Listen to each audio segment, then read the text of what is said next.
the small intestine. Small intestine is the part which receives the partially digested food from the stomach. Now the name is small intestine, but actually it is the longest part of the alimentary canal, around 7.5 meters long. But because it is highly coiled, we feel like it is very small. So this part of the alimentary canal receives secretion from two main glands. One is the liver, which is the largest gland in the body, and second is pancreas. As I have told you before also about these glands, these are the associated glands of the digestive system. Both of these will release their secretions rather directly through a common duct into the small intestine. Duct means pipe, means a small part where the exit of these two will join and they will release their secretion into the small intestine. Now small intestine will receive these secretions. Each secretion will have its own components which will help in digestion of a particular part of the food.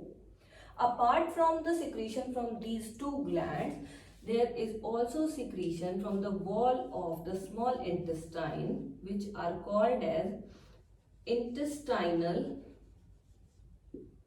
juices. Now, intestinal juices are also having certain components which help in proper digestion of the food. So, all of the digestion is totally done. Means small intestine is considered as the site of complete digestion. There will be no digestion taking place in the large intestine. The digestion has begun in the mouth, that is the buccal cavity. Then some of the digestion has been taking place in the stomach also. And now the rest of the digestion of the component of food which are left, that will be happening in the small intestine. Now what is present in the secretions from these? First we have liver. Now as I told you before also, liver is considered as the largest gland in the body and it will help in releasing a secretion which is called as bile juice.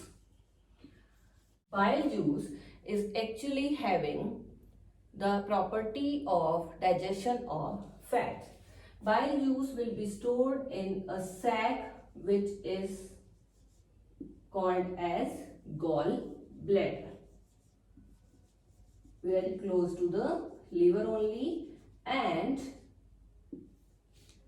the secretion of the bile juice will help in digestion of fats. Now, if broadly you will notice, then you will find that carbohydrate is being digested in the mouth, that is buccal cavity.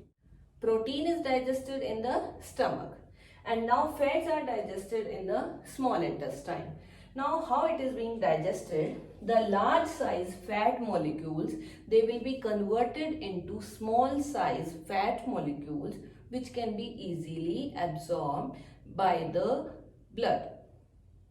Basically, the name of this enzyme is lipase. Lipase is an enzyme which will help in breakdown of the large fat molecule into its smaller components which are called as fatty acids as well as glycerol. So this is the breakdown of fats which takes place in the presence of lipase. So this is how the fats are digested and later being absorbed in the blood. Then secretions of the pancreas, as they are also released into the small intestine, they also contain some enzymes which help in breakdown of carbohydrates as well as proteins. Now the secretions are called as pancreatic juice. Means earlier you might be thinking that juice is the term when we get something after squeezing it. But here we are not squeezing these. These are the secretions which are released from these particular organs. So pancreatic juice will also release certain enzymes which help in digestion of carbohydrates and proteins. So the digestion process is actually happening here. Whatever part of the carbohydrate which is left, because saliva is actually acting upon the starch part only, so the other carbohydrate which is left, which is simple earlier, it is being digested here because of the pancreatic juice. And then in the lower part of the small intestine, all this food when enters, intestinal juice will work on them and ultimately will break down all the three main components, that are carbohydrates, proteins and fats, into their simpler molecules, thus completing the process of digestion. Once all these three main components, that are carbohydrates, then we have proteins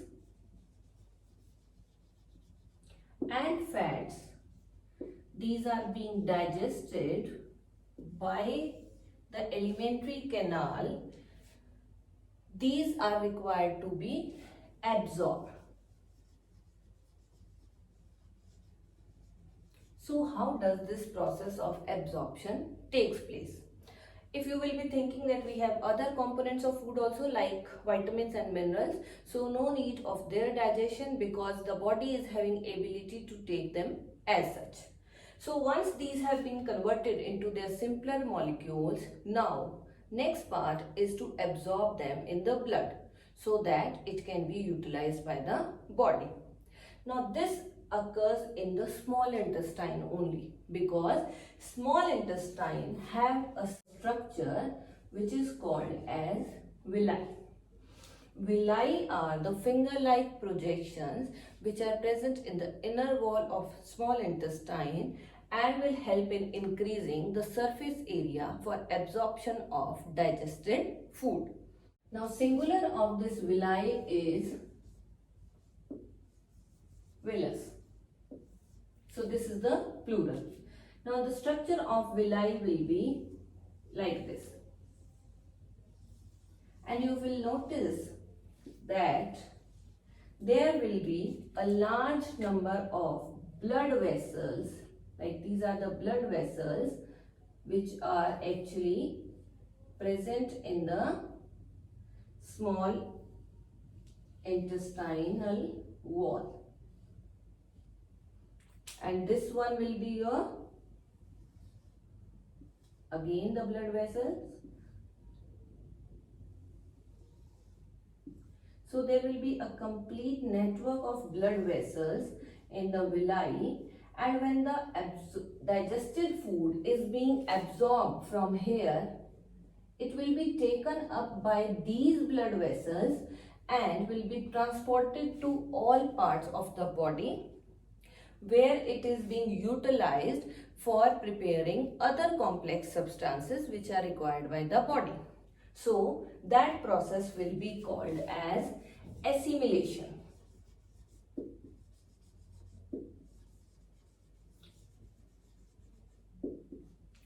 Assimilation is the process of utilizing the digested, absorbed food for preparation of complex substances which are required by the body of that particular living organism.